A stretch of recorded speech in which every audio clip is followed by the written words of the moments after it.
Hi everyone.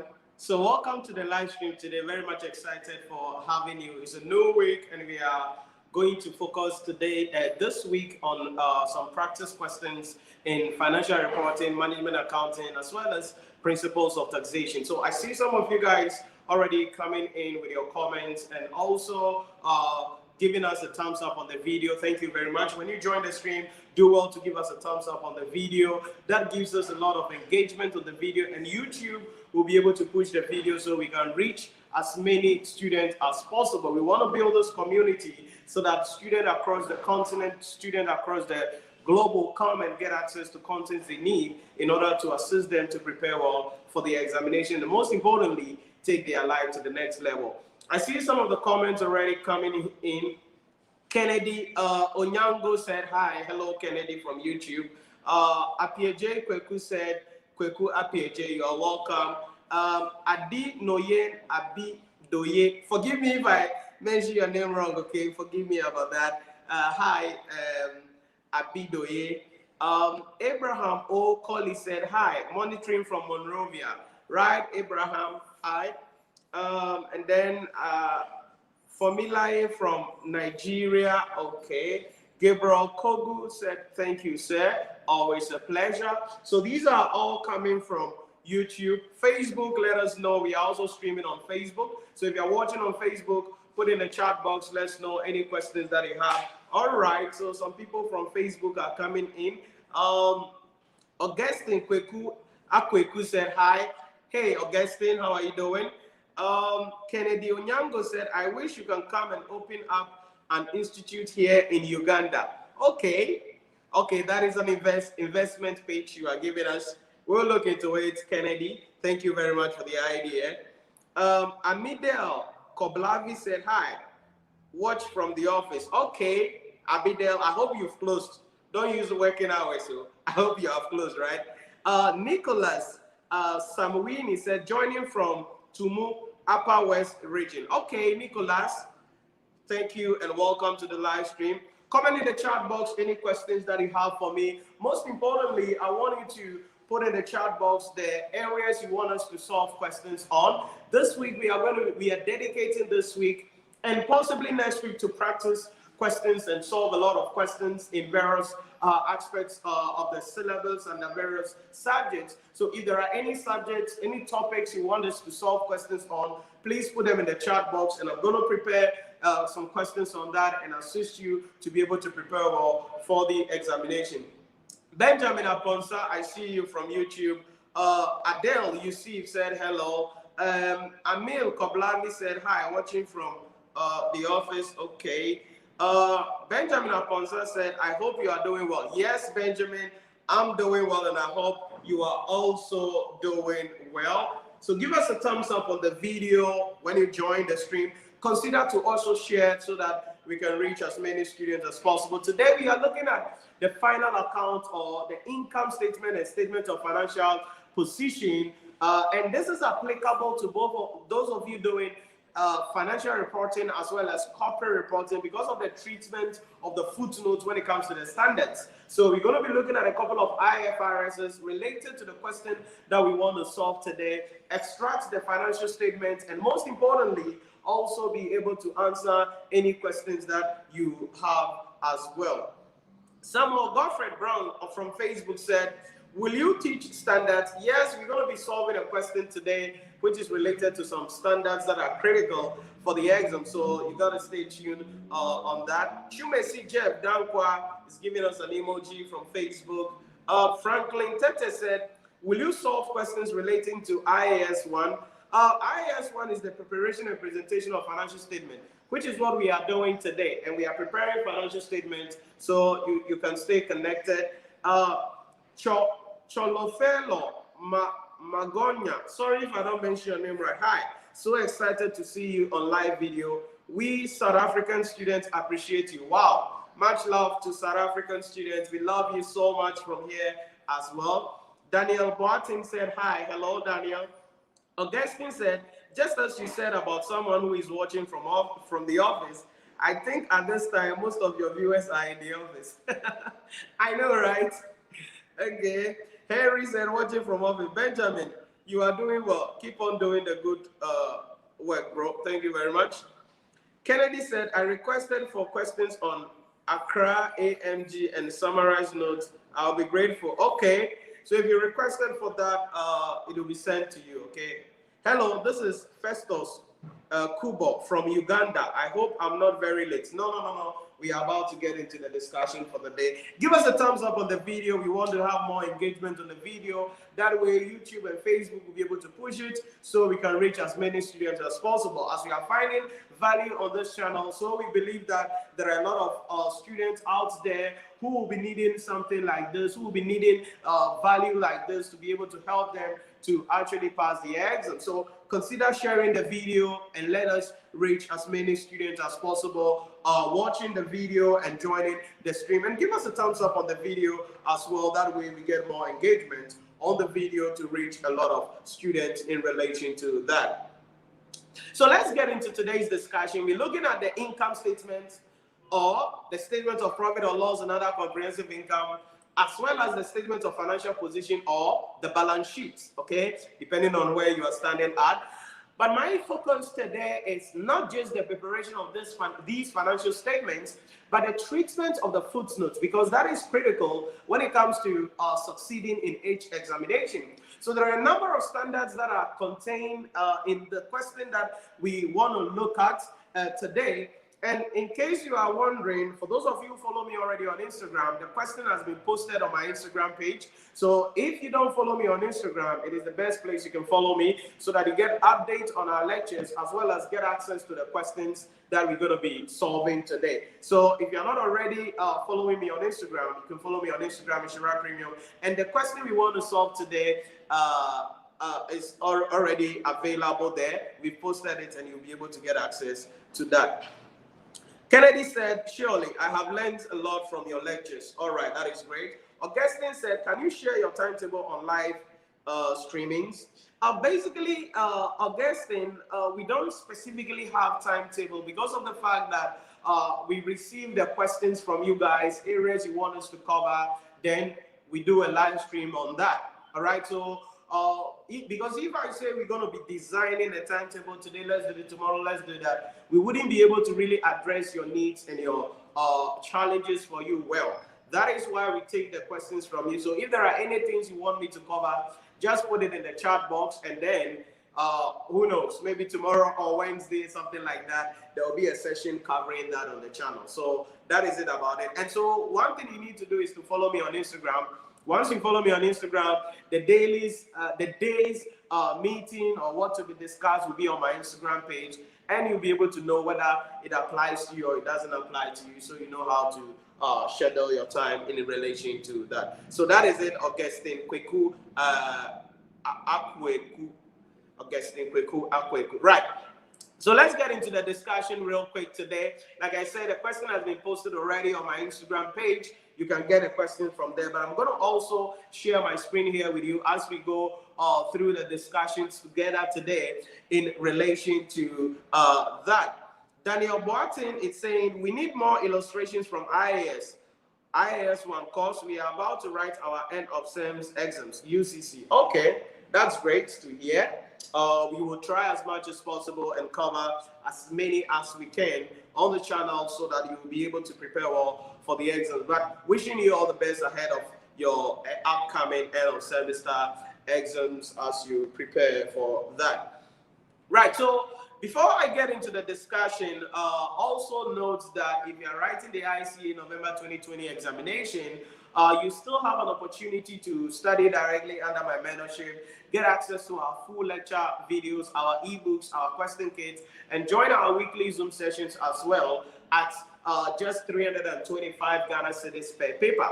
So if this is something that you will be interested in, you can call or WhatsApp 050-114-9296. You see the number and the details scrolling below your screen, and you can be part of the discussion and join me and study directly under my mentorship. That way, you will be able to get all that it is that you need in order for you to fully prepare for the exams.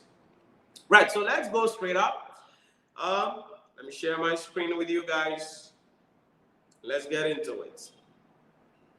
Okay. So here we go. Let's get into it.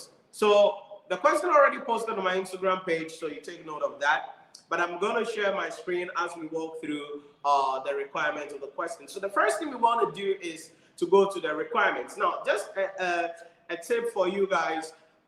In solving our final accounts questions, one of the things I do is to make sure that I don't read the whole question. And I want you to also pay attention to this very well, because you don't have to read the whole question before you start.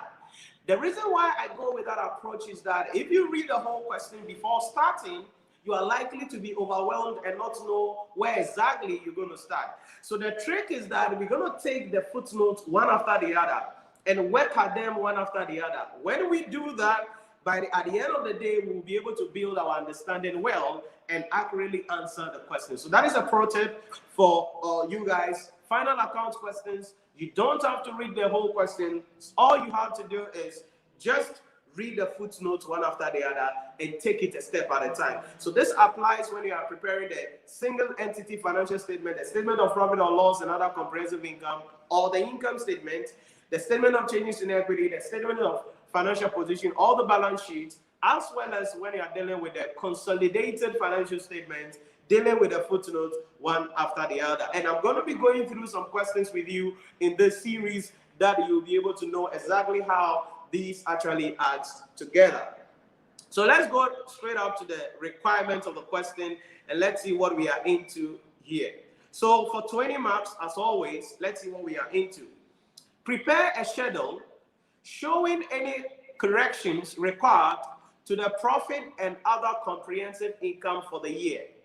Prepare a schedule showing any corrections required to the profit and other comprehensive income for the year. And that is 8 marks. Now, when I read this requirements, it tells me that the company had already prepared a financial statement. It had already declared profits with a statement of profit or loss, and also has an amount relating to the other comprehensive income. But for some reason, there are a couple of adjustments or items that hadn't been considered. And so here the examiner is presenting us the opportunity to be able to correct those errors and incorporate those errors or those omissions into the financial statement. So we're going to be adjusting the statement of profit or loss and other comprehensive income for the company. And that is for 8 months. Then for 12 months, the examiner said, redraft the statement of financial position at 31st October 2017. Please make sure that anytime you are dealing with any question relating to financial reporting, corporate reporting, you have to be careful of the financial year of the company, because that is going to be very critical. That will affect a lot of the workings that you're going to be doing. So our financial year here is 31st October 2017. Now, if it says redraft the statement of financial position, then it means that the organization again had prepared some sort of statement of financial position already. However, because of the adjustments we are about to make, we need to re-prepare the statement of financial position. So what it means then here is that we are facing a question where they have already prepared the statement of profit or loss and other comprehensive income. They've already prepared the statement of financial position, but they've not considered all other items that has to be considered. So we are going to now incorporate those items in these financial statements, and for 20 marks, walk away with that. So that is what you need to understand about the requirements of the question.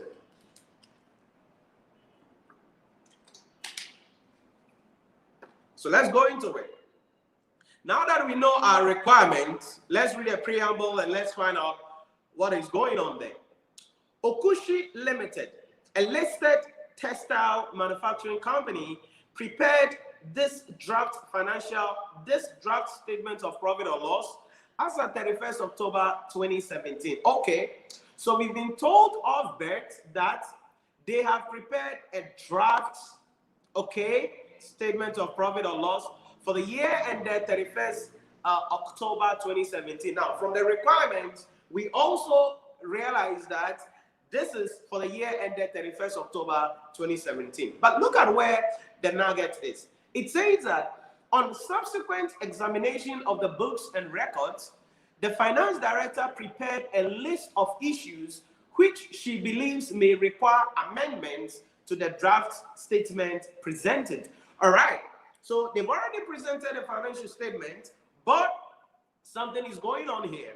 The finance director has prepared some list of issues which she thinks we need to amend the financial statement. So here, more or less like correction of errors, that kind of thing in relation to that. So that is what is happening here. Now, I wouldn't want to glance through the statement of profit and loss, sorry, the statement of financial position given to us. I wouldn't want to glance through it in that case, because I will go to the footnote, and once we are dealing with the footnotes, every other thing we need will pop up automatically. And you got to be careful. That is the approach you need to go for. Because if you try to read this, find out what the heck is going on in the statement of financial position, you're not going to get any meaning until you read the footnote. So I'm not going to go through the details of the statement of financial position here, but I'm just going to go through the issues that the finance director has challenges with that we need to actually deal with. And as we read the issues, they will redirect us back to the statement of financial position to find out what figures need adjustment and what figures we need to look out for there. So let's go into it. So the following notes are relevant. So this is where we begin the journey. Now, note that in this question, there are a number of accounting standards that we got to pay attention to. There is IAS 16, property, plant, and equipment in town. There is IFRS 9, financial instruments, also in town. And there is provisions, IAS 37, provisions, contingent liability, contingent assets. And these are fundamental accounting standards that you need to understand when it comes to preparation of the final accounts. And let's see how the various adjustments will be made, taking into consideration these footnotes. So, note 1. Remember what I told you. We're going to take the notes one after the other and not be ahead of ourselves. You good? Right. Give me a thumbs up on the video when you join. I see some of you guys joining the stream. Give us a thumbs up on the video.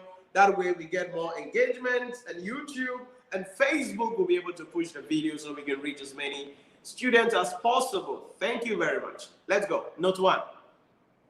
Property, plant, and equipment are carried after charging depreciation for the year.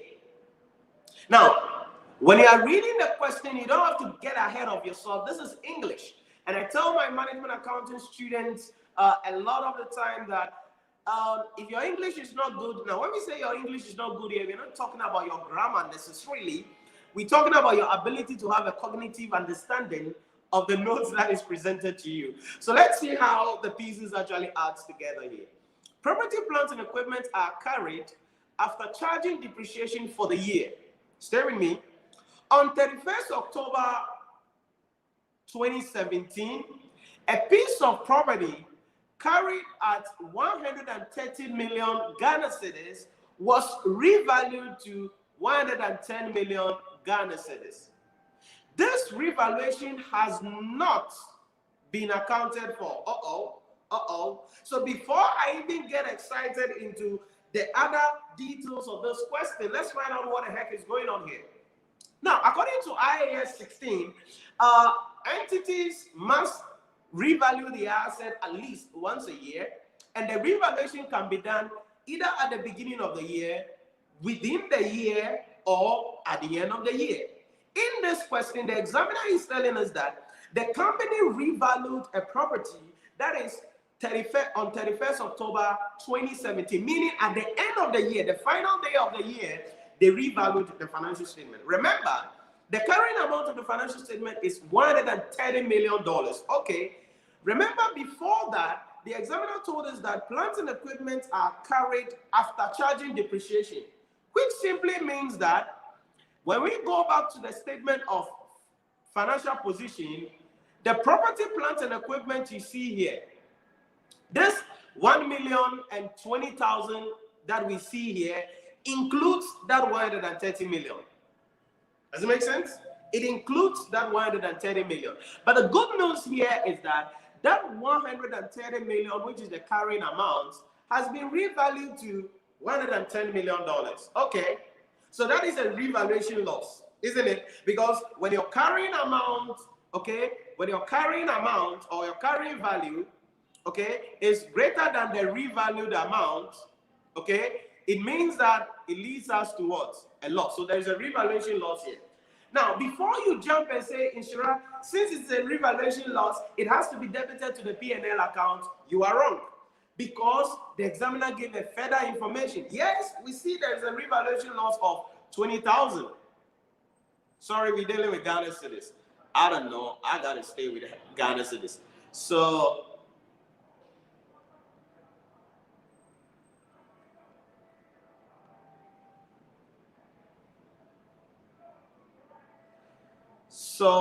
we have 20,000 here, but don't get excited and say, hey, Nhyira, that will be into the P&L account, okay? Because we need to stay put on that. So look at the other information the examiner gave to us. Stay with me carefully on this. The revaluation reserve included with other components of equity had a balance of 12 million due to previous revaluations of this property. Listen carefully. The revaluation reserves included with other components of equity had a balance of 12 million Ghana cedis due to previous revaluation of this asset. So stay with me carefully. This asset, which is currently having a loss of 20,000 Ghana cedis, if we are working 3 zeros up, 20,000 Ghana cedis, was previously revalued, and it had a revaluation of a revaluation reserves of $12 million or 12,000 Ghana cedis. Forgive me about the currency, I don't know, but 12,000 Ghana cedis. What does that mean? You remember that when assets are revalued and the subsequent measurement there is a revaluation loss, we don't take it directly to the P&L account when the asset previously had a revaluation surplus. So this asset that is now having a revaluation loss of 20,000 previously was revalued and had a gain of 12,000. What does that mean? It means that we have to write it off against that revaluation that it was already there. Then the difference is what goes to the P&L account. Are we getting the idea so far? Very, very critical. So you don't just jump and say, hey, let's go put this 20,000 in the P&L account. No, no, no. This asset that is having a loss now was previously revalued and it had a gain. So the loss must be written off against the gain, and any excess will now be taken to the P&L account. Does it make sense? Let me know in the comment box, in the chat box, if it makes sense to you. So we are told that under the other components of equity, you see here, this 128, you see here, if you want to, contains that 12,000 that we're talking about. Contains that 12,000 that we're talking about. So what do we do in this case? So let's present our workings real quick. I've already done the workings actually. That's the first part of note 1, right? I've already done with workings actually, but let's just present it below in my slide. So let's go here.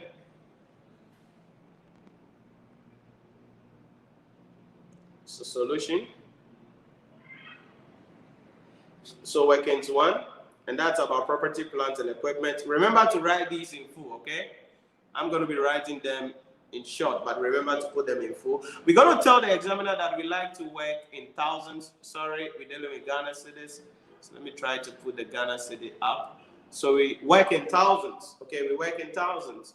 So if we are working in thousands, what do? We bring the carrying value of the assets. So let's pick a blue ink for that. So carrying value as of 31st October 2017, we were given that to be 130,000. Okay. Then the revalued amount will be brought on that same date. That will be 110,000. All right. So the balancing figure is 20,000, and that 20,000 will be a revaluation loss. Okay, will be a revaluation loss. will be a revaluation loss. So that is it about that. Now, remember the treatment very well. Even though we have a revaluation loss, let me take this up a little bit. Even though we have a revaluation loss, remember the asset previously had a revaluation gain. Remember. So we're going to bring that up. So revaluation surplus brought forward. And that was 12,000. We were told in the question, supposed to be 12,000.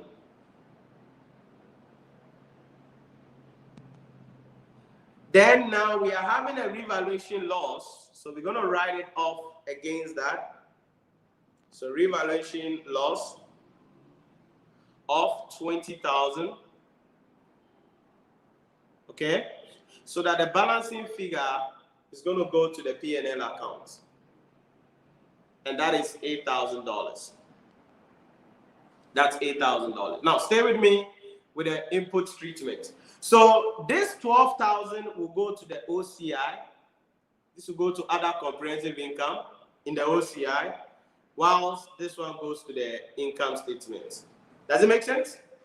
Now, when we go to the statement of financial position, when adjusting our financial statement, what is going to happen is that the carrying amount of the asset was 110, so we could subtract 110 and then add back. Sorry, the carrying amount was 130,000, so we could just deduct 20,000 from the property, plant, and equipment figure that we see there in the statement of financial position. So that is the treatment for the first part of the footnote. Very simple, sweet, straight to the point. We get our revaluation loss, but the treatment of the revaluation loss is the key thing. Remember, the 12,000 will go to the statement of other comprehensive income as a negative because it's a revaluation loss, negative. Then in the P&L account, we take the excess loss on the revaluation of the asset to the P&L account in that case. I hope you are getting the treatment very well. That is the treatment for the first part of our question.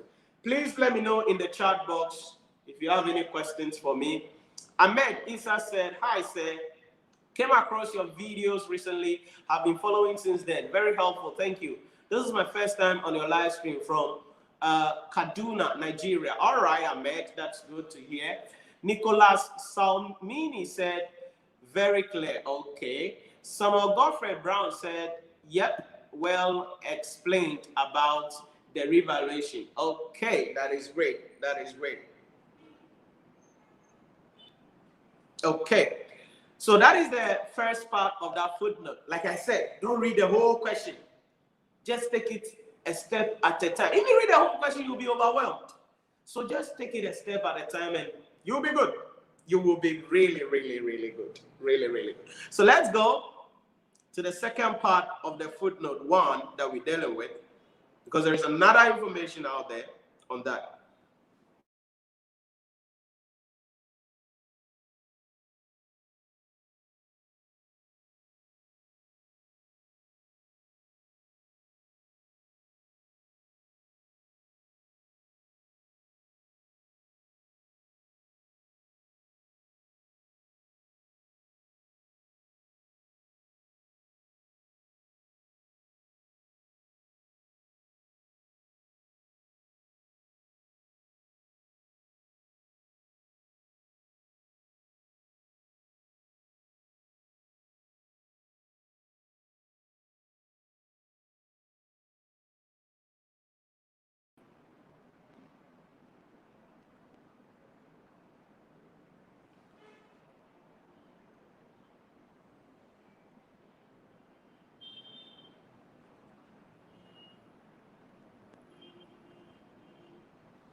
My network wants to mess me up, but I guess we should be able to continue. Are we good now?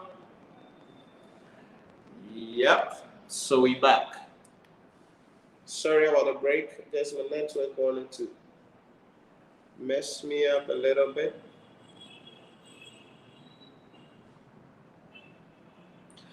but I hope we're good.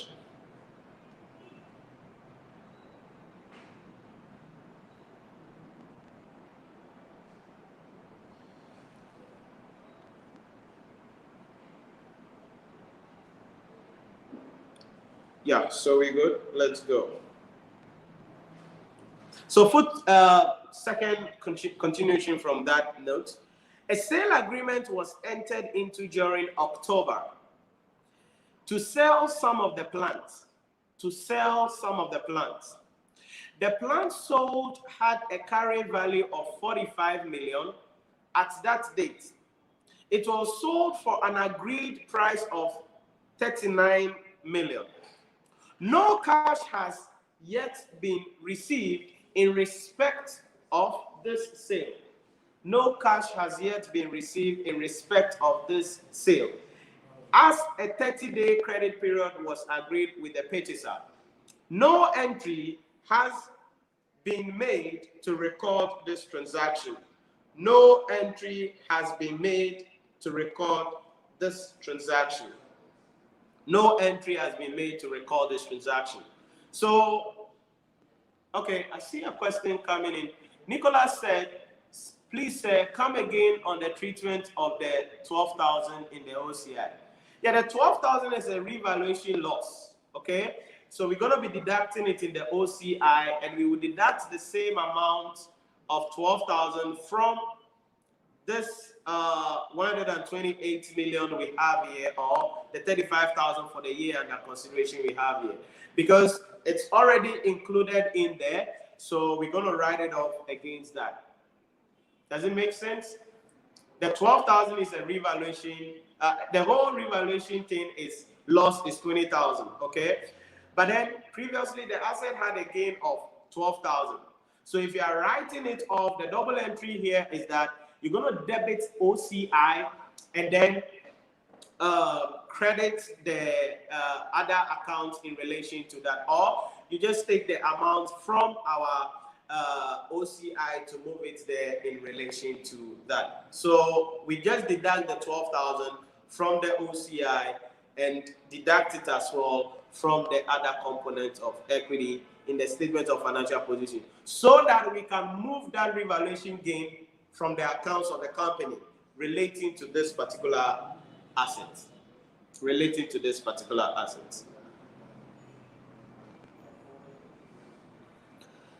So there is a sale or disposal of assets here that we are getting. So the asset has been disposed of, no money received, no entry made. So if we dispose of an asset, that means it should not be included in the statement of financial position, right?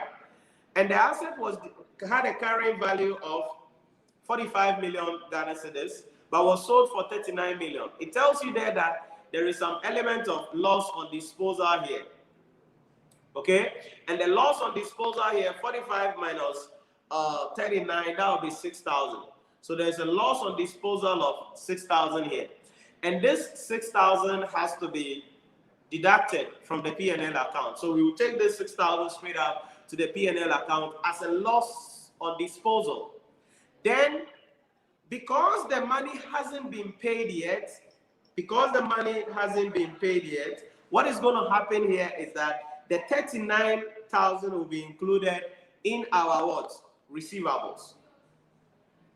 In the trade receivables. So the whole 39,000 will be included in our trade receivables, because even though we've sold the asset, money has not been received. And we have agreed a 30-day credit policy or credit payment with the purchaser. So the 6,000 loss will be recognized as a loss on disposal in the P&L account. Then the 39,000, which is the sales proceeds, will be deducted as well. Will be added to our trade receivables in the statement of financial position. Then the carrying amount of the assets being the 45 million, since the asset has been disposed of, we need to deduct it in the PPE in the statement of financial position. Remember, no entry has been made in here in relation to that. So that 45,000 will also be deducted from the statement of financial position.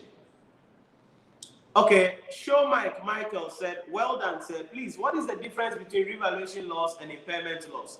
How do we treat impairment loss? Right, when you're talking about impairment has to do with comparing the carrying amount of the asset to the recoverable amount. And sometimes revaluation loss, impairment loss are used interchangeably. Okay, sometimes they are used interchangeably, but they are all losses at the end of the day. But the thing you need to understand here is that the word impairment usually comes to being when we are comparing the carrying amount to the recoverable amount of the asset. Then the difference, if the carrying amount is more than the recoverable amount, then there will be an impairment loss here. But the revaluation loss comes in if we are just revaluing the assets, and then when we did a revaluation, like in this case, now the amount of the value of the asset is less than the carrying amount of the asset. So it leads to a revaluation loss. But like I said, they are all used interchangeably, but there is a slight difference between them. An impairment loss is when you are comparing the carrying amount to the recoverable amount, and an impairment can be to a whole cash generating unit. So under IAS 36, you get the details on that in that case. But in this context, we would rather use the word revaluation loss rather than an impairment loss, even though they can all be used interchangeably in relation to that. Michael from Facebook said, sorry, Samuel from Facebook said, can you explain the treatment of 39 million again? Yeah, the 39 million is will be taken to the trade receivables in the statement of financial position, because that is the proceeds we had from the disposal, but we've not yet included it in our books, and we've not received the money yet. So that 39 million will be added to the trade receivables in the statement of financial position. So Samuel, that is the answer to the question. Show Michael, let me know if you understood the explanation I gave on the impairment loss. And impairment loss usually goes straight up to the statement of profit or loss. Impairments go straight up to the statement of profit or loss usually. However, with a revaluation loss, if previously we have a gain on that same asset like we had in this case, then the loss will be written off against that gain, and then it is the excess that goes to the P&L account. Okay, so Show Mike said, I get it. All right, that's great. So let's go. Let me do a simple working on that. Do I have to go that far? I think I'm not supposed to go that far. Okay, so just getting the disposal, we've already done that, but I'm just going to bring it up again. So carrying amount of the asset, or the carrying value of the asset, 45,000 will be brought. Remember, you got a number, your workings, right? So I'm going to call this workings 2. The first one will be workings 1. So 45,000. And then we bring the sales proceeds that we had here, which we said will go to the trade receivables. That's 39,000. So that the balancing figure will become loss on disposal. The loss on disposal, and remember, this will go to the P&L account, and that is $6,000. So that is the treatment. That will be a loss on disposal that goes to the P&L account in that case. So that is simply what it is that you need to understand in relation to that. So that is the note 1. So we've done 2 workings so far. Very important to number your workings, because that will help you a lot in the exam hall. These are workings 1. Then we have our workings 2 here, because we're going to be referring to all of these when preparing the financial statements later on. Everybody good? Put in the chat box any questions you have. If you don't get an explanation, don't hesitate to put it in the chat box as we go through the discussion.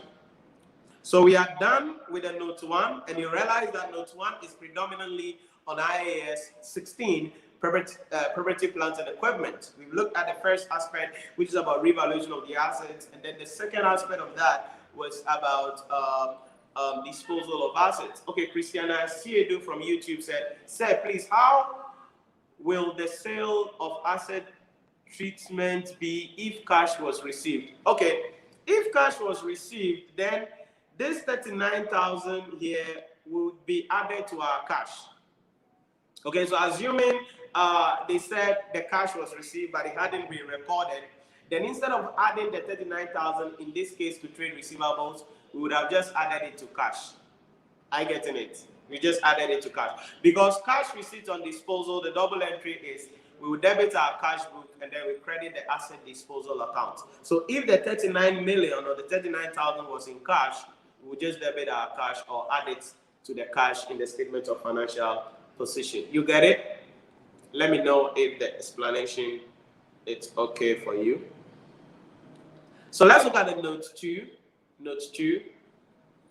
Note 2 is on one of my personal favorite standards, and that is financial instruments. Very simple in relation to that. So let's look at what we got there. It says that the equity investment, now listen to the word very well. Equity investment. The word equity investment does not mean it is part of stated capital or share capital. Under IFRS 9 financial instrument, there are two things you need to look at. There is financial assets, there is financial liability. So if a company buys shares in another company, in the books of the company buying the shares, they are going to be recognizing an equity investment. So this is something that should be under non-current assets in the statement of financial position. So let's see in the draft statement. Oh, okay. So you see it right here under non-current assets that equity investment is there, because equity investment is a non-current asset as per IFRS 9 financial instrument. So they are telling us something about this equity investment. Let's go back to note 2 and pick that up. The equity investment had a fair value of 380 million Ghana cedis on 31st October 2017, which has not yet been incorporated into the financial statements. Okushe has taken a decision to take all fair value gains or losses on equity investment to other comprehensive income as permitted by IFRS 9 financial instruments. Oh, okay. Now remember, when it comes to accounting for financial instruments, there are two ways basically we can account for them. Financial assets, can be carried at fair value through P&L or at fair value through OCI. Now, when we carry financial assets at fair value through P&L, what it means is that usually it is for trading purposes or it is part of the short-term objective of the company. So maybe the company bought the shares so that they can sell it off within a given period of time. So in that case, any transaction cost is written off in the P&L account, and any subsequent revaluation gain or loss will also be written off in the P&L account. However, another treatment is that it can be carried at fair value through OCI. Now, it is carried at fair value through OCI if it is part of a long-term strategic objective of the company, because maybe the company bought the shares not to resell, but they bought the share as part of their strategic plan to do a bigger or to make a bigger acquisition offer in the future. For that reason, they will require or they will choose to account for the investment assets at fair value through OCI, which means that in such cases, any transaction cost is not written off, instead will be included in the initial amount of the financial instrument. Then, on subsequent measurement, any revaluation loss or gain or fair value loss or gain will be also recognized in the other comprehensive income, So in this question, we are told that the company, Okushi, has elected to account for it at fair value through OCI. So let's go up there and pick up the value we got there. Okay, it is 360, but now the value is 380. So there is a fair value gain in here of 20,000. So there's a fair value gain of 20,000. So this fair value gain of 20,000 will be debited to the financial assets and credited to other comprehensive income. Very simple, right? Will be debited to the financial assets and credited to the other comprehensive income. So as in the draft statement of financial position, they have 360 here. We're going to be adding 20,000 to it to make it complete in relation to that. So let me take that to workings 3. We could just keep this, not do workings for it though, but let's just present it up. Equity investment.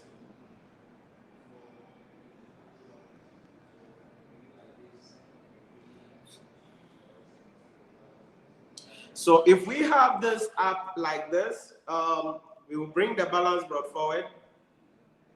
If we want to, that is 360,000.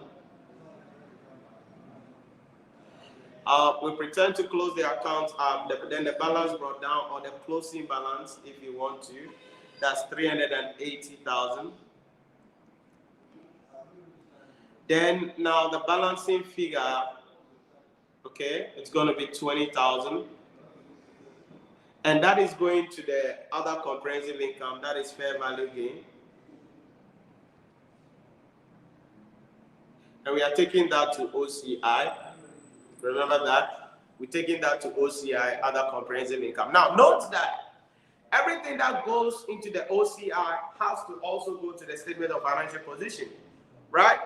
So remember that. So other components of equity in the statement of financial position, we also going to be adding this 20,000 up to it. We're going to be adding this 20,000 up to it. So that is the workings for the notes 2. Very simple, straight to the point. IFRS 9 in here. Let me know in the chat box if you have any questions or you don't get any treatments. I see some of you guys also joining. You are welcome to the stream. We are looking at a final accounts question in financial reporting, but then focusing on a couple of standards in here and their treatments. Give us a thumbs up when you join the stream. That way we get more engagement and YouTube will be able to push the video so we can reach as many students as possible. And also put in the chat box any questions you have for me, areas that you would want us to cover on the live stream to assist you in order for you to prepare well for your examination. So let's go to the note 3, III.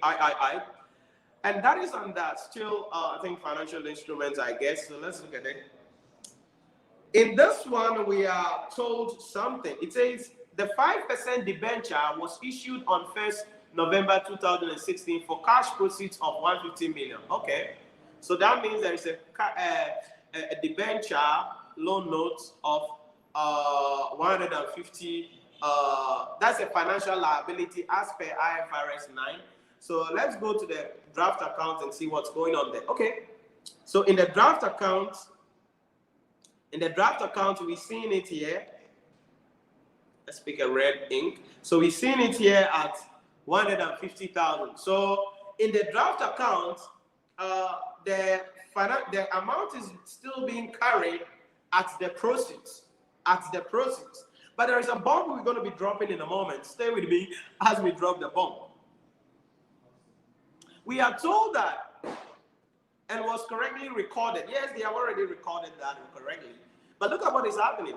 The redemption terms of this debenture are such that the effective interest rate was 6.5%. The only other entry made in respect of this debenture was the payment of 7.5 million interest on the due date 31st October 2017. Easy. What is going on here? There's an error here. Because if you remember financial liabilities, they are supposed to be carried on subsequent measurement at amortized cost, which means that we're going to bring the proceeds up, then we're going to add the effective interest rates payable, that is 6.5% of the 150 million. Then we will subtract the annual payment, which is the coupon rate, 7.5 million. But that is not what the company did here, which means that they have charged less interest in the statement of profit or loss than they are supposed to charge. Because financial liabilities, the interest that is taken to the income statement or the statement of profit or loss is not the coupon rate. Instead, it is the effective rate.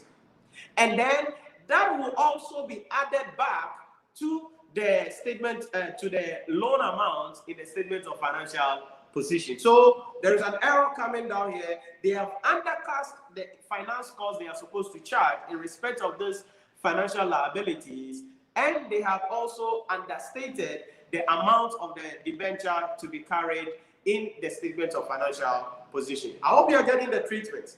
So as you read the question, you must understand what is supposed to be done and what have they done. In this question, they've just recorded 7.5 million, which is the 5% of the 150. So you can punch that out. 5% of 150 million gives you 7.5. So that is what they have recorded as the expenses, finance costs relating to this debt. But they are supposed to rather record 6.5% of the 150. Are you getting the treatment? 6.5% of the 150. So let's go down and then let's present that workings in note 4 or workings 4. So what do we have here? We bring the nominal value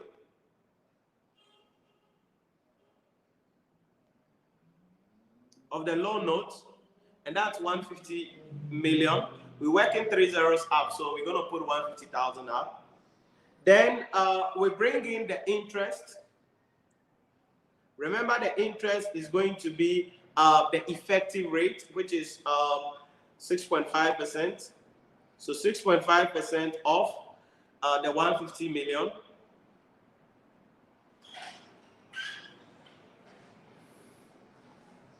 Now, that is going to give me 9750. Okay, that will be added up. Then we will bring the payments that they make every year, which is going to be the coupon rate, 5%.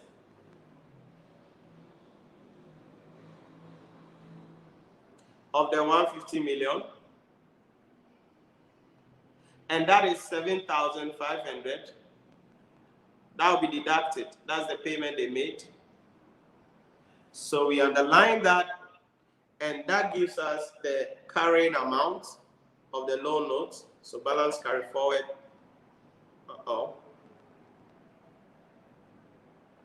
Lost my slide.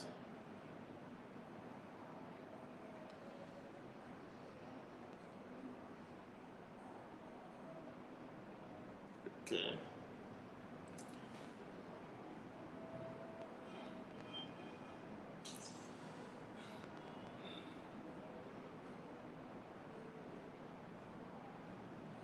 Okay. So balance carry forward. When we do that arithmetic, I'm getting 152,250. 152,250. So this should be the balance carry forward for the loan notes in the statement of financial position. Now, I want you to stay with me and understand what is going on in here.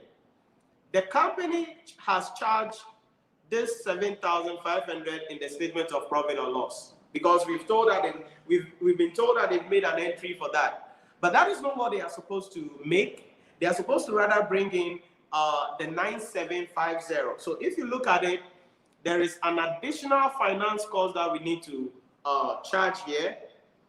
Okay, so the additional finance cost, FC's finance cost, will be the difference between that. I'm still bringing in dollars, sorry. Will be the difference between that, and that's going to be 2250. So this additional finance cost will be taken to the statement of profit or loss. Does it make sense? Will be taken to the statement of profit or loss. So that is a treatment in here. Then when we go to the statement of financial position, now the 5% debenture will be carried at 152,250. 152,250. So that is how we deal with the treatment of this footnote. Now, you see how simple it is? And you see how it is supposed to be done? Very simple, straight to the point.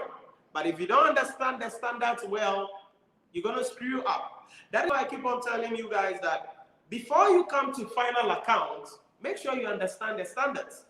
So if you are solving final accounts questions and you're not able to solve it, it simply means you don't understand the accounting standards. Simple. Because you can see that every footnote we are picking here, it's an accounting standard, right? So that is the idea about that. Any questions, please put it in the chat box for me. Mustafa from Facebook said, hi, hello Mustafa. Mustafa again said, I'm just coming from lectures. That's why I'm late today. Okay, Mustafa, don't worry, you can always watch the playback. Holy T said, interesting. Okay, Holy T. All right. Any questions, please put it in the chat box. I see some of you guys joining as well. Smash the like button for us. That way we get more engagement on the video, and YouTube will be able to push the video so we can reach as many as possible, as many students as possible. We are streaming on Facebook as well as on YouTube at the same time. So if you're watching on Facebook, you can also share the video as well so we can reach many students. So that is workings for. Remember, as always, you number your workings. You number your workings so that the examiner can just refer to what it is that you are talking about. Let's go to the final footnote, then we can now extract our financial statements. You ready? Let's go through that. Okushi Limited offers a 12-month warranty on all goods sold to retail customers. Now, immediately, you see, when you are reading the question, immediately you hear certain things, quickly your mind has to go to something. So Okushi Limited offers a 12-month warranty on all goods sold to retail customers. Now, immediately I hear a 12-month warranty, it means provisions, IAS 37, provisions, contingent liability, contingent assets, it's coming to town in relation to that. A provision is maintained for the expected cost of honoring this warranty. This has not been updated. Now, listen to what is going on here. Listen to what is going on here. This has not been updated as of 31st October 2017. So if it says this has not been updated, then it means that whatever provision that is in the draft statement of financial position was the opening balance or is the opening balance. So let's go to the statement of financial position. Let's see if we can see any provisions there. I see a provision. So you can see a provision here, provisions for warranty claims, and I see 12,000 here. Now remember, the examiner said this hasn't been updated, which means that this is the opening balance, or this was the balance at the end of 2016 year ended, but has not been updated yet. So we need to calculate the closing provision balance and find out whether the provision has gone up or has come down.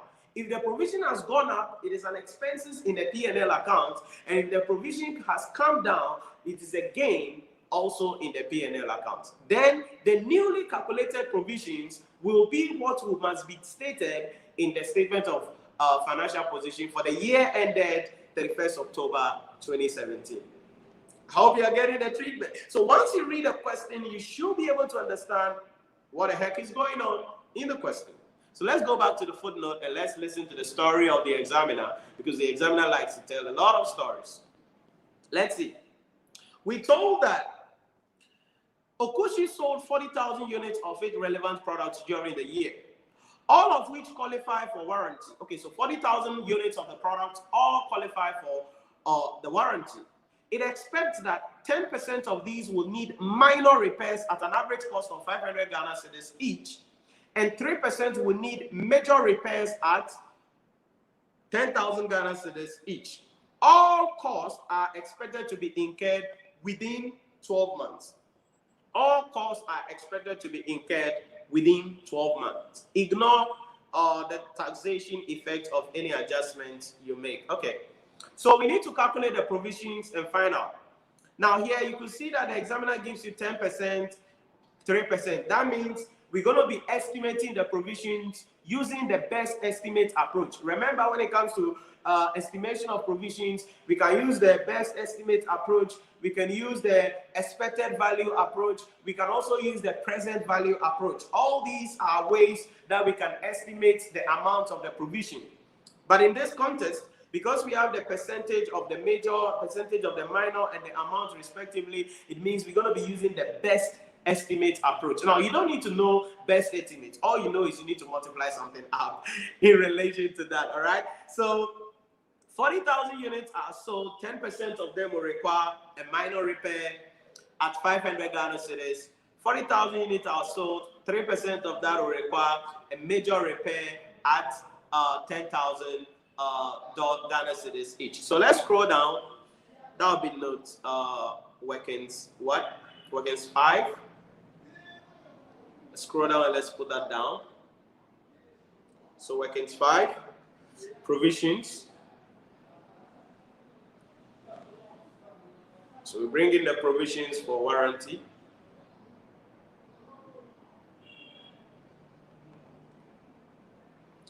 Now, it's very important we understand what is going on here. So the minor will be brought. Our minor, 40,000, and that's 10% of that by 500. Then we have the major, still 40,000, but that's just 5% times 10,000 Ghana cedis. So we multiply that up, I'm getting 2,000 here, and I'm getting 12,000 here. So if you look at it, the provisions to be created at the end of the year will be 14,000. Okay, 14,000. So that is the balance brought down in the provisions if you want to.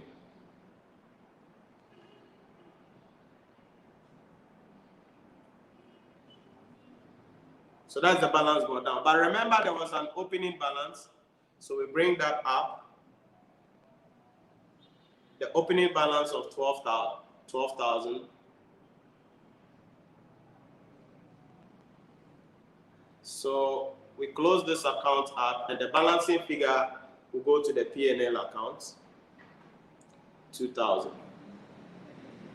Does it make sense? So that is the answer to this note in relation to that. So now, this 2,000 is an expenses in the P&L account. Then when we now go to the statement of financial position, we're now going to be recognizing how much? 14,000 as the amount of the provision. Now, since 12,000 is already there, we can just add the 2,000 to it in relation to that. Emmanuel Osei said, ouch, I'm very late. Yeah, Emmanuel, but you can watch the playback always. It will be available on the channel. So these are the various adjustments we do in this question. Very simple, sweet, straight to the point. Let me know in the chat box any questions you have for me as we put the pieces together to now prepare the adjusted financial statements for the company.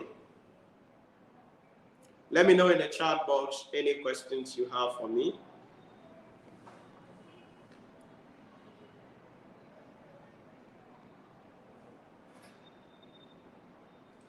So schedule for changes in profit and other comprehensive income, that is what they said we should do.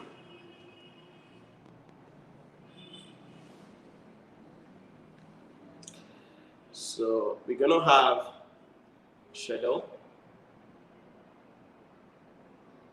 for changes in profit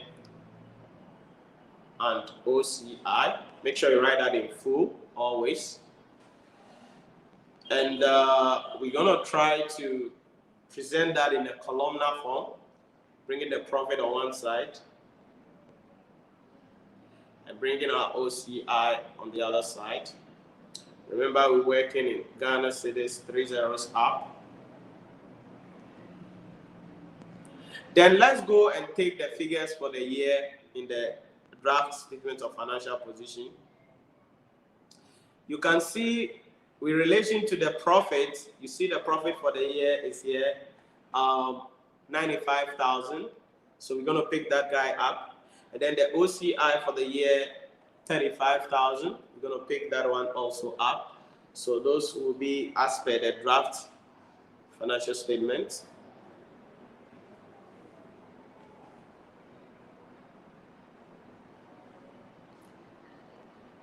Start with a capital letter.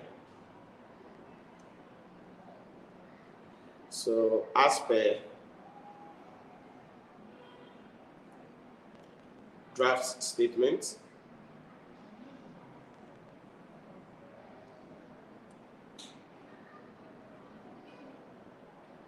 so as per the draft statement, we have 95,000 here. we have 35,000 here. Then remember the various adjustments we made. Let's go to note 1, workings 1.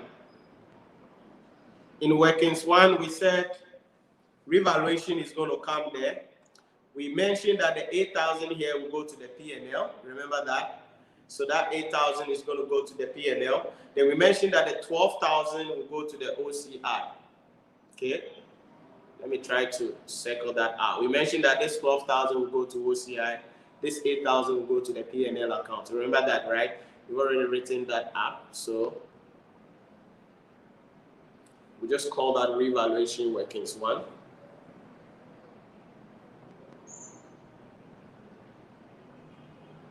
Workings 1, and we have 8,000 here. That's negated. 12,000 here. Also going to be negated. So that is the workings 1. We bring it in. Then there was also an asset that was disposed of. That will be workings 2. If you remember, there was a loss of 6,000. We said that one will also go to the P&L account. So loss on disposal.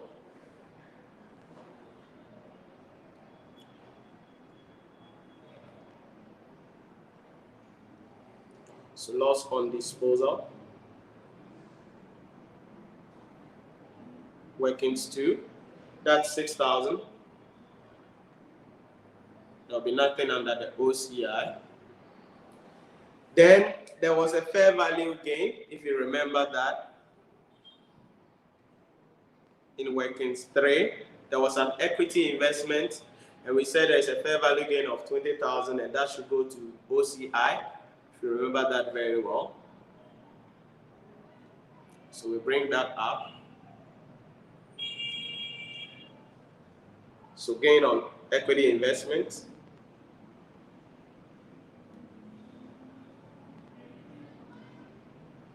That's workings 3, and that's 20,000. Then we go to workings 4. Workings 4 is about the additional financing that we had, 2250. So we're going to bring it up in the P&L account. Finance cost.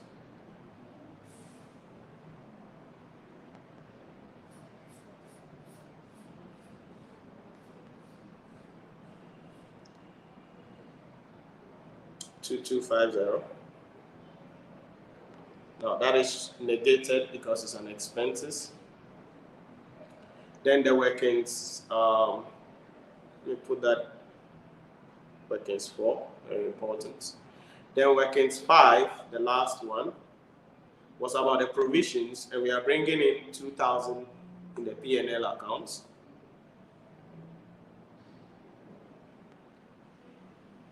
That's provisions.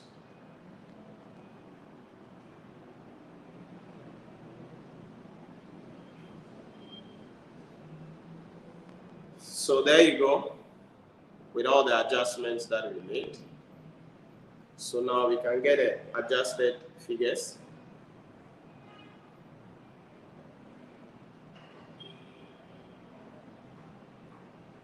For these. So when we do the arithmetics, so 95,000 minus 8,000 minus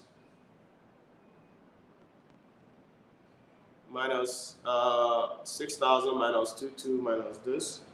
I'm supposed to get, if you do that, I'm getting 76,750, and I'm getting 43,000 here. So these are the new balances that will go to the statement of profit or loss.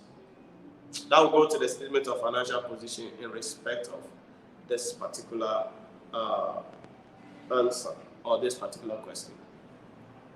Vincent Buster said, thanks, but can you remind us the topic of conceptual framework and International Accounting Standard Board, IASB, in financial reporting?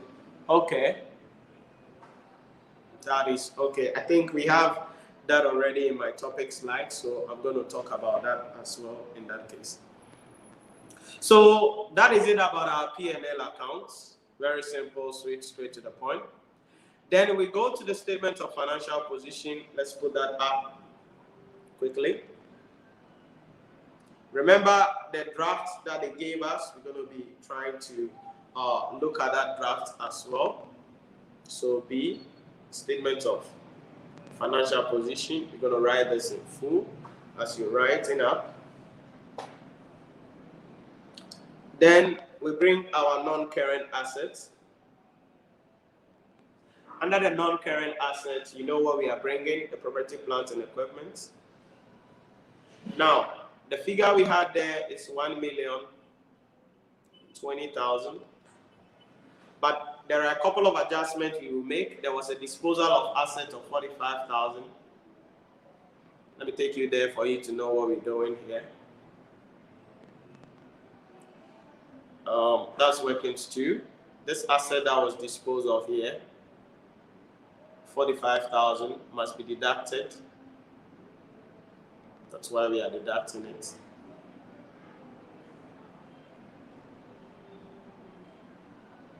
Then there was a revaluation surplus of 20,000, if you remember.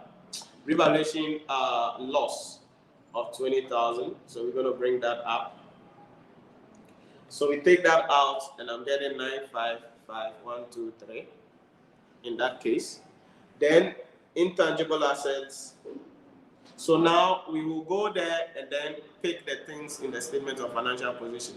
So PPE, that's what we just did, okay? So that we just contextualizing what we are doing. Intangible assets, 100,000, nothing was mentioned about it. So we're just going to bring that figure up. Then equity investment, if you remember from workings, is it workings 3? There was a gain of 20,000. So now the equity investment will be carried at 380,000. So let's bring those guys up. So intangible assets. We'll just take the figures stated there, 100,000. Then equity investment.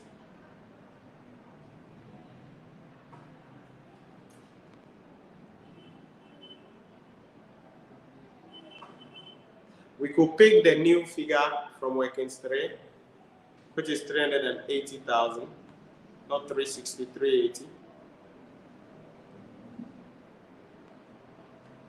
In that case, let's confirm the workings number.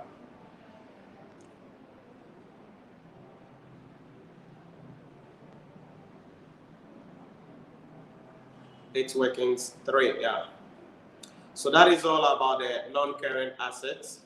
We're going to add it up, and I'm getting 1,435,000. The part is misbehaving a little bit. 1,435,000. So that is our non-current assets. So we go back to the statement of financial position.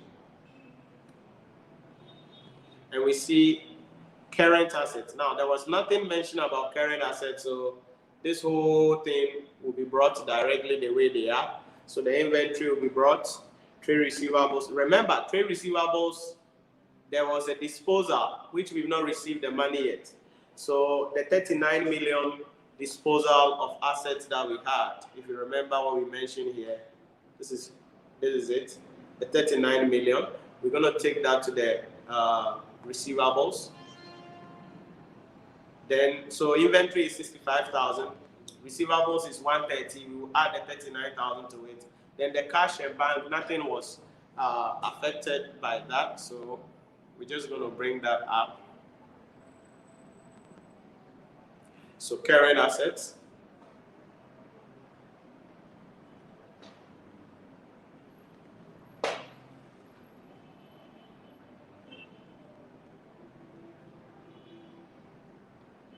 So under current assets, we have our inventory,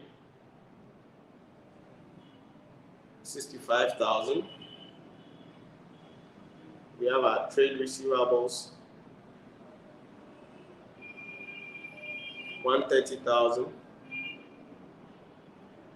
plus the 45,000. Is it 45? 39,000 rather. The proceeds.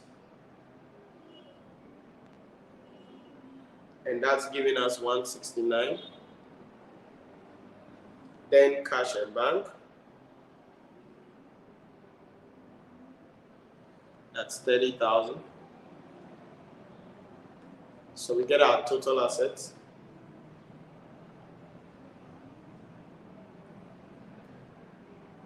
And that's gonna be 1699123. So that's our total assets column in that case. All right. So remember the things that were affected here. Our property, plant, and equipment was affected because of the fact that we disposed of an asset. So there was a disposal there, and then there is also a revaluation loss. So we bring that up in that case. Then equity investment, we did a new workings for that. Intangible asset, nothing affected that. So we are just bringing the whole amount in relation to that. Current assets, we see in inventory, we bring that up. Trade receivables, we bring that up. Cash and bank, we bring that up in that case. So let's go to equity and liability.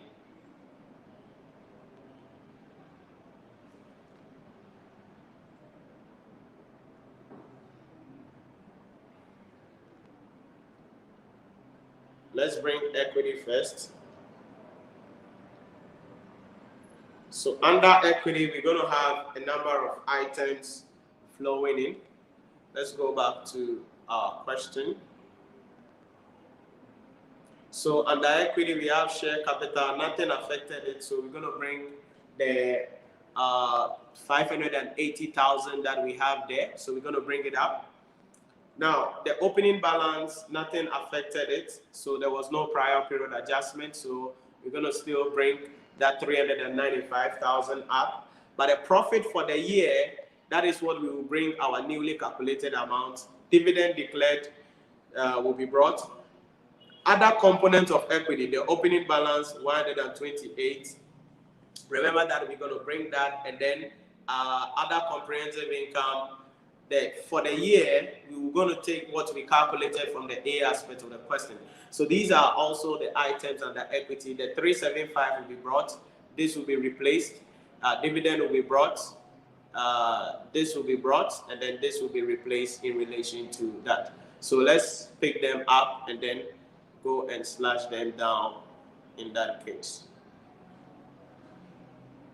So under equity, we have equity share capital.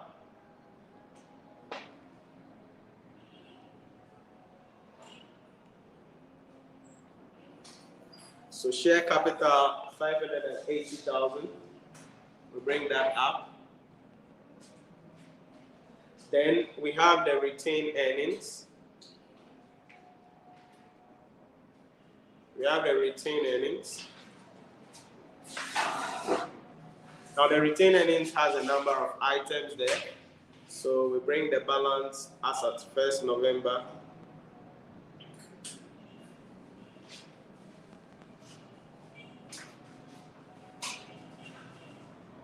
November 2016. That's 375.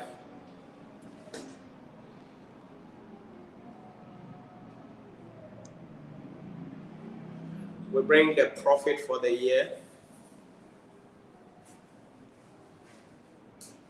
Now the profit for the year, we did that for the A aspect of the question. So let's go pick it up.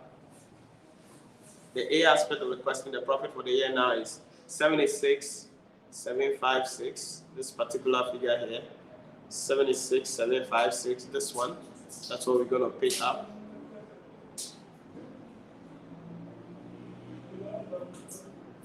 $76,756.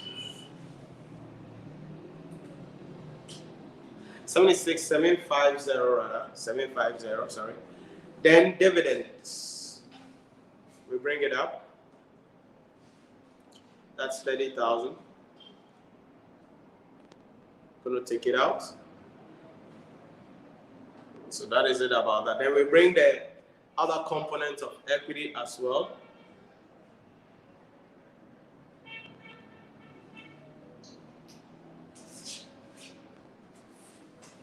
Also, this has two components. The balance at 1st November 2016. That is 128,000. Then for the year, okay, OCI for the year. That's also coming from the A aspect of the question. So let's go there, go pick it up. And that is 43,000. Remember that? This one, 43,000 here.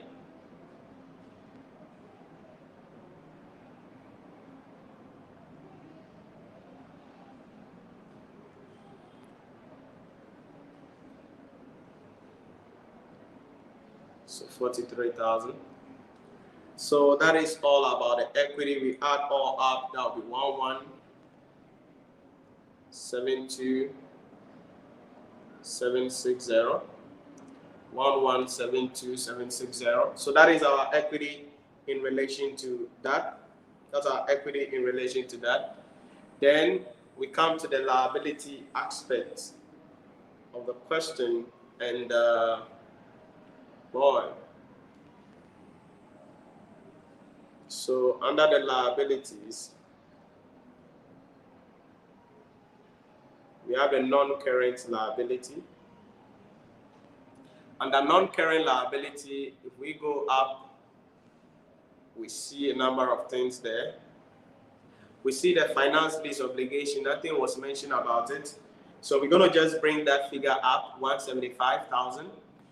The 5% debentures, we did the workings for that. I think that was workings for the new figure 152,250. That's what we're going to bring up.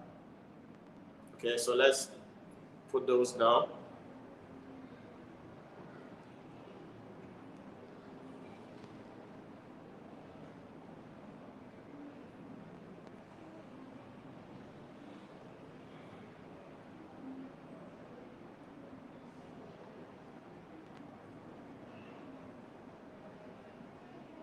Okay, so let's go. Finance lease obligation.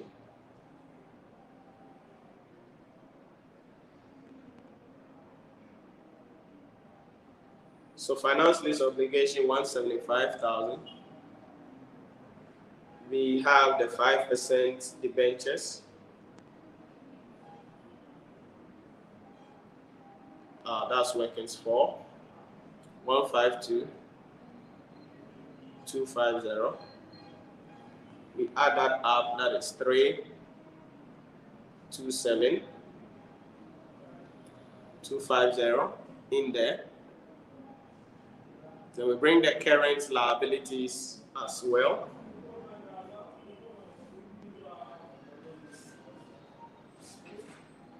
So let's see the items that were affected under current liabilities. Under current liabilities, we have trade payables. Nothing was said about that. The leases, nothing was said. Remember the provisions, we computed a new one, 14,000. That's what we're going to bring. Corporate tax due, nothing was said. Dividend finally paid or finally due, nothing was also said. So that one also, we're going to just bring those same figures up.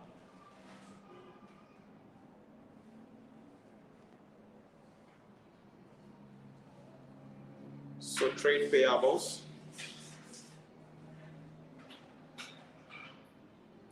$95,000. Finance lease obligation, 35,000. Provisions for the warranty, we did the workings, 5, that's the last workings we did, 14,000.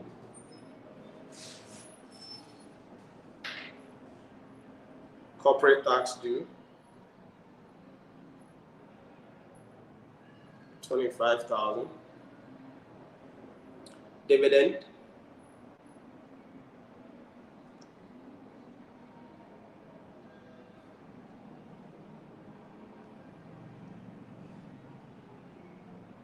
30,000. So we add all these up. That's 199,123. So when you add all up, your equity and liability should balance 1699123. So I think it should balance like that. So that's your equity and liability. So basically, this is how we solve and come across with this question in relation to that. So we realize that there is just a few footnotes from the question. You realize that we have only how many footnotes there? 4, right? Only 4 footnotes. And so for 20 marks, the examiner wants us to prepare the income statement, readjust it, and then the statement of financial position, readjust. My objective in this question is not about the preparation of the final accounts, the financial statement, because all the time, the items you are supposed to bring 9 out of 10, you know them already. But how the various footnotes must be treated or should be treated is where the issue is. So this is what you need to understand about this question that we want to discuss today with you guys. So let me know in the comment box if there are any questions you have for me, anything that you want me to explain or add my voice on or clarify for you. You can put it in the chat box for me. But basically, that is what you need to understand in relation to that. So any questions, and I'll be concluding around here today on the live stream. It's always a pleasure coming your way. So thank you very much for joining the stream on Facebook as well as on YouTube. Tomorrow we're going to be continuing with our discussion, and we're going to be taking another question, maybe still in FR or maybe in MA or in tax, whatever it is. But follow me on Instagram. The meeting details or the class schedule will be put on our Instagram page for tomorrow so that you know exactly what we're going to go into. And also, it is a place where you need to follow me out for questions and whatever discussions that we need to have. Facebook, Samuel Godfred Brown said, thank you very much for the explanation. Always a pleasure, Samuel. So thank you very much also for joining the stream. It's always a pleasure coming your way. And shout outs to everyone who took the time to join us and everyone who will be watching the playback. Remember to subscribe to the channel if you have not subscribed to the channel, and click on the bell notification icon, because that way, when I go live, you'll be the first person to be notified so you can join the stream, even if you forget that we have a discussion for that day or for the session in relation to that. So thank you very much for joining the stream, and I'll see you same time tomorrow, 4:30 p.m. or 16:30 GMT on the live stream as we continue with our discussion. Remember to always put in the comment box anything that you want me to explain or to talk about, topics you want us to cover on the live stream, and the things that we need to do in order to assist you much better to prepare well for your examination. So thank you very much. Much love. You take care of yourself, and I'll catch you same time tomorrow as we continue with our discussion. Good night, and bye-bye.